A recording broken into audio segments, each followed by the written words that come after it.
जब सुने के होई भोजपुरी गाना बस बजे के चाही गाना।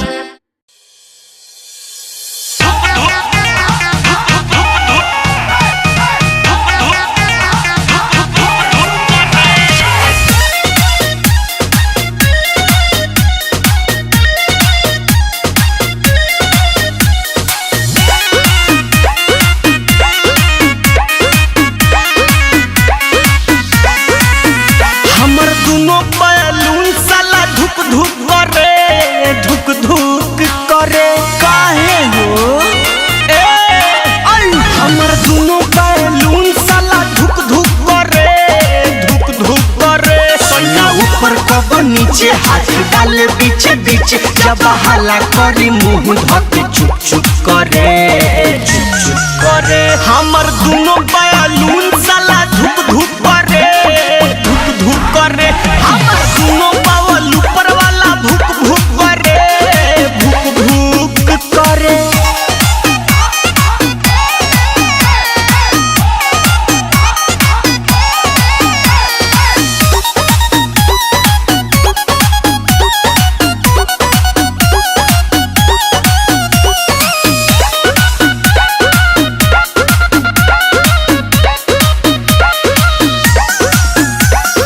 जाने का बलमुआ के भइल बाटे मोती लागता जवनिया के कोई दी छाती ए हो जाने का बलमुआ के भइल बाटे मोती लागता जवनिया के कोई दी छाती नहीं करेला आराम जब करे लागे काम लगातार करे कब कब रुक रुक करे हमर दोनों बैलून साला धुक धुक करे हमर दोनों बावल ऊपर वाला भुक भुक करे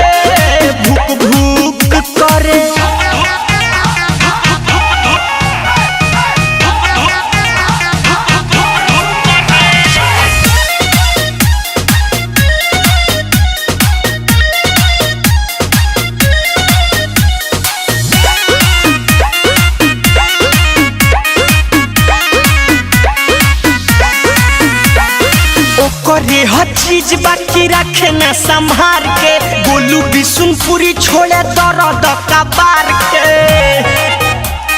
माई करे हर चीज बाकी रखे न संभार के बोलू बिशुनपुरी छोड़े दर्द कबार के एक तो पानी कम जोर शक्ति सोना करे जो लोड सह नहीं पाई दे ठुक करे हमर दोनों बैलून साला धुक धुक करे हमर दोनों बावल ऊपर वाला भुक करे अर्थिंग में पानी डाला हमर दोनों बैलून साला धुक धुक करे हमर